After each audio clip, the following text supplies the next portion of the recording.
Now we have a very important force, that is friction. You have to study friction force. See, you have three kinds of friction. One is static friction. Second is dynamic friction. You also call it kinetic friction. And third is rolling friction. So rolling friction is something very different from static and dynamic friction. So I'll be talking about this friction while I discuss rolling, right? So I want to be discussing rolling friction over here. So I'll just omit this one. So I'll be discussing here static and dynamic friction. So first let's start with what is static friction. What is static friction? See, it acts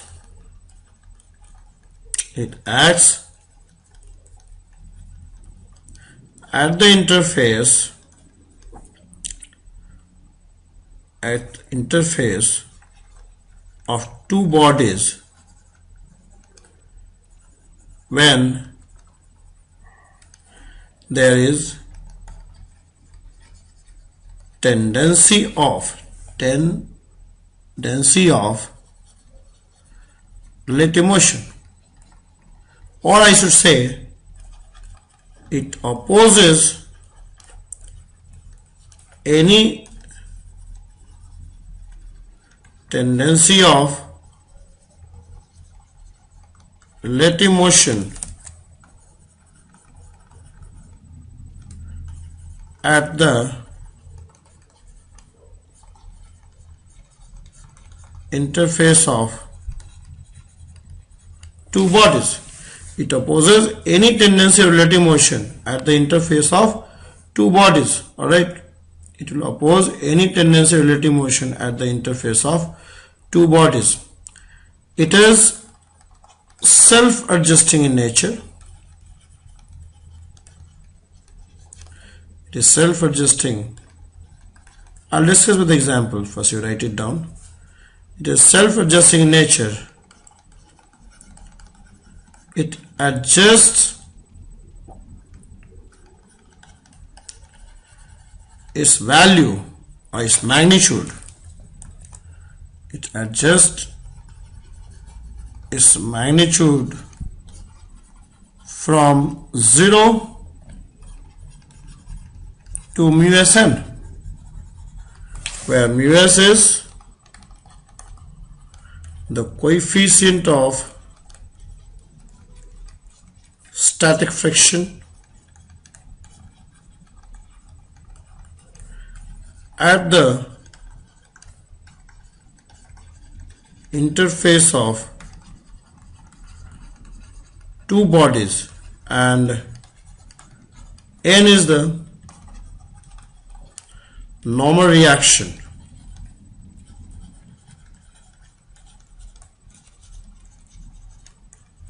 at the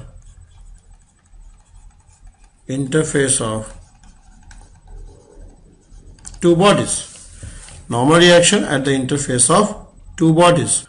So these are very important points. That's the only theory you have in friction, right? It acts at the interface of two bodies when there is a tendency of relative motion. It opposes any tendency of relative motion at the interface of two bodies. Alright? It will oppose any kind of, it will act in such a magnitude and such a direction that it will oppose any kind of tendency of relative motion at the interface of two bodies. The most important thing about static friction is it is self-adjusting in nature. It adjusts its magnitude from 0 to mu Sn. Mu s is the coefficient of static friction. Now, the most important thing, I'll take an example, right? Suppose I have a surface over here and I keep a body, say, of say 10 kg.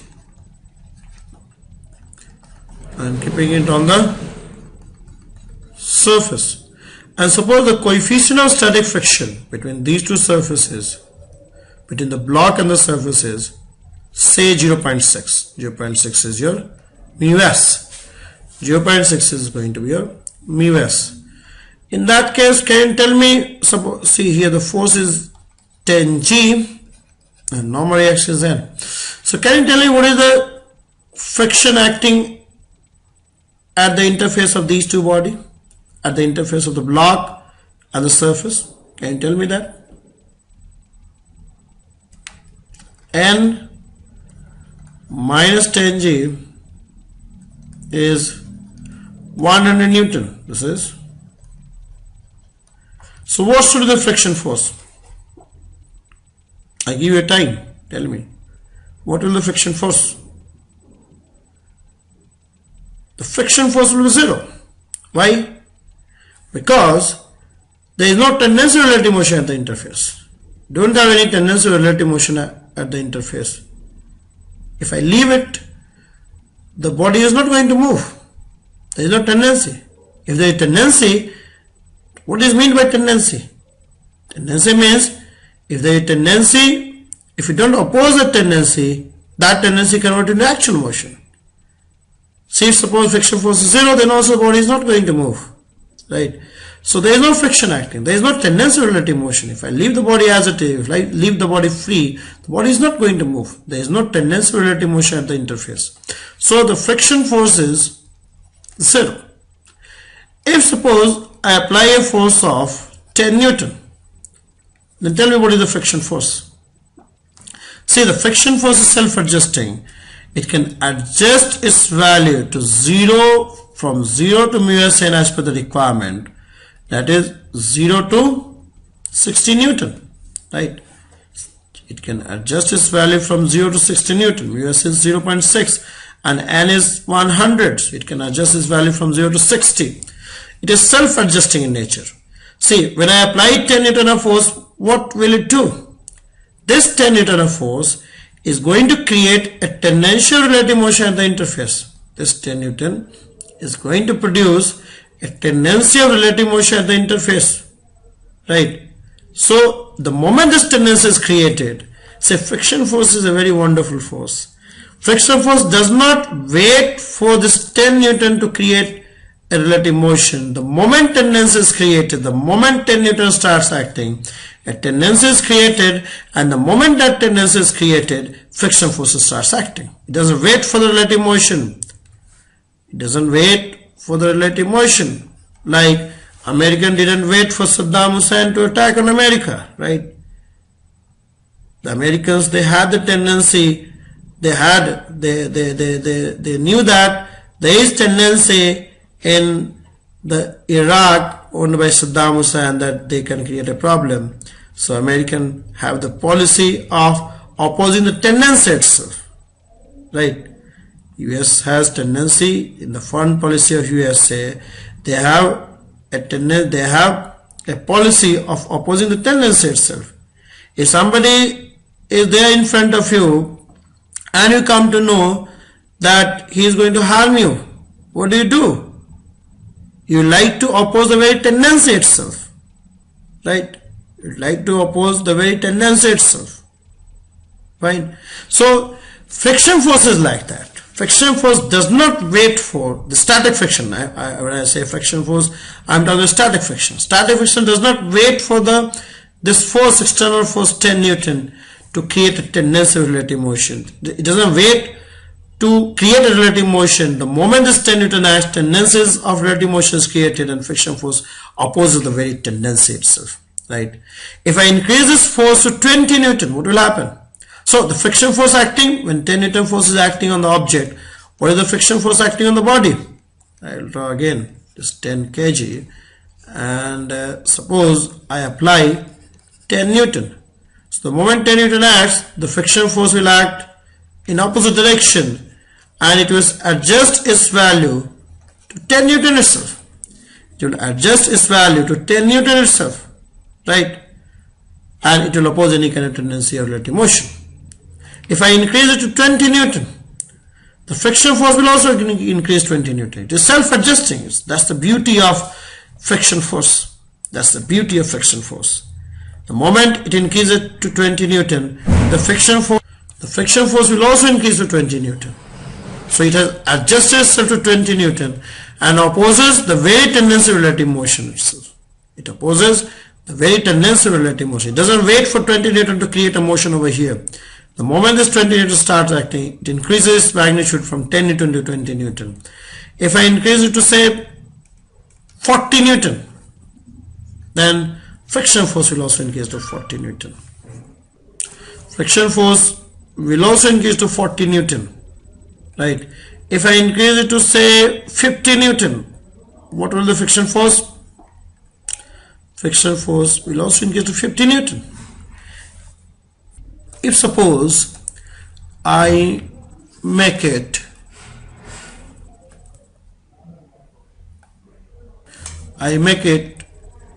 55 Newton, then what will the friction force? It will go to 55 Newton, because it is within this range. It can adjust its value from 0 to 60. It can adjust its value from 0 to 60 as per the requirement. If external force is 55 Newton, then friction force will adjust its value to 55 Newton. Now, what will happen if the external force acting on the body becomes equal to 60 Newton? In that case, friction will go to its limiting value. It will go to 60 Newton, and now it is at its limiting value. It is at mu Sn. If you increase the external force slightly even, the body will start moving. Suppose I make it 65 Newton. Suppose I make it 65 Newton, then what will happen? See, till it was 60, there was no motion. There was no relative motion. The friction opposed the very tendency of relative motion. Now, if it goes to 65 Newton, what will happen? What will be the friction force? Tell me. What will be the friction force? Should it be 60?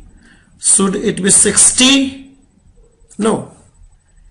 It won't be 60. It won't be the limiting value. In fact, at 65, it will be beyond the capacity of static friction to oppose the tendency of relative motion. It is beyond its capacity. Friction force can't increase the value more than 60, right? The static friction, the maximum value it can adjust to is 60 Newton, and even then it won't be able to oppose the tendency of relative motion. The force is stronger one.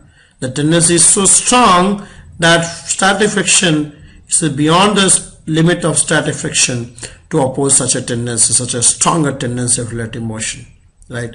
So there will be actual relative motion, and when there is actual relative motion, the nature of friction at the interface changes. When there is actual relative motion, the actual relative motion will occur when the external force is greater than mu Sn.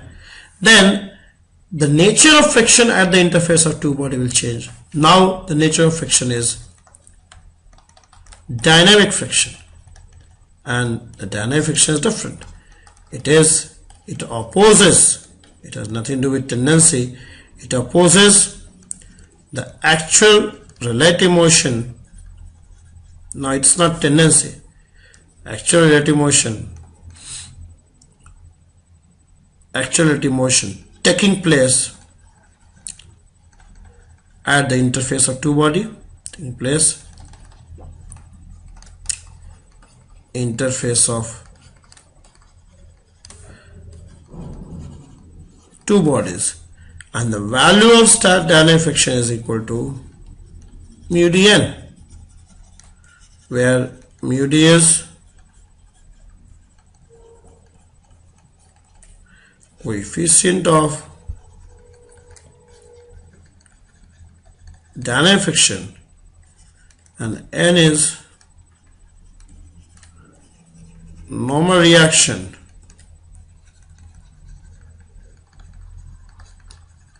at the interface of two bodies.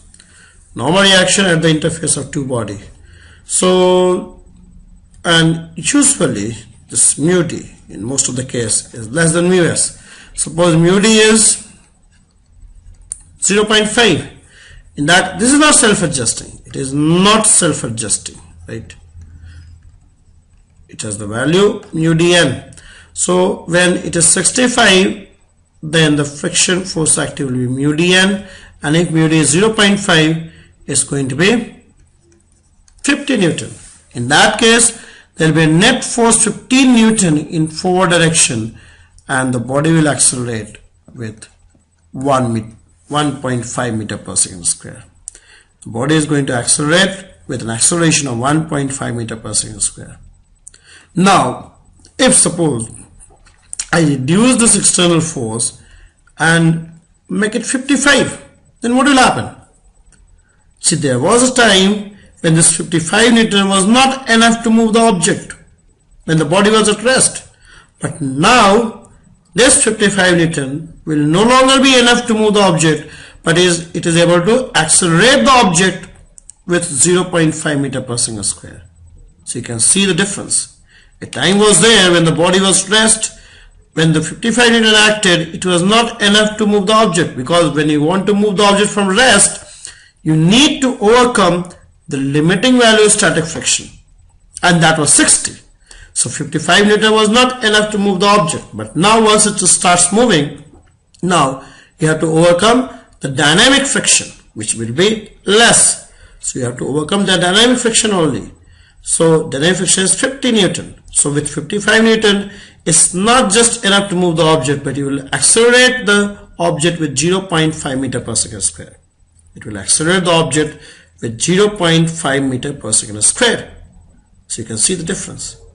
If I have my vehicle and the vehicle is, say, not working, it's not okay, right? It's not able to, the engine is not able to start. What do you do actually? You push it from back. And to push a vehicle, you may need, say, 4 people. When the vehicle is at rest, you need 4 people to push this vehicle, move this vehicle forward. But once it starts moving, you can manage to move the vehicle with just 3 people pushing it from backward direction.